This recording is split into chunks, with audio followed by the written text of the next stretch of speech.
ఏమైంది madam? Class room లోకి పాము వచ్చింది మేడం. పిల్లలు భయపడుతున్నారు. ఓ సంతేనా? దానికి ఇంత భయపడ్డామా? దానికి దారిస్తే అదే పోతుంది.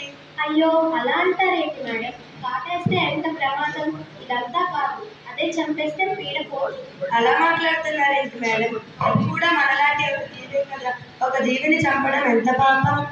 అయ్యో చంపేస్తే మనకి ఏ ప్రమాదం ఉండదు కదా మేడం. మేడం, వాటి స్థావరంలో మనం ఇల్లు, బిల్డింగ్స్, హోటల్స్ అని ఎన్నెన్నో భవనాలు కట్టి వాటి పర్యావరణాన్ని నాశనం చేస్తే అవైనా ఎలా పోతాయి?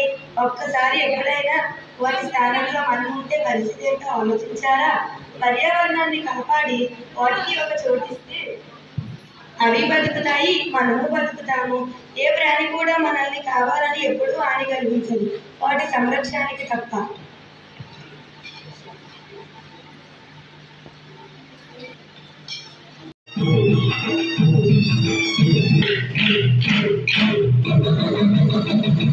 నాలుగుని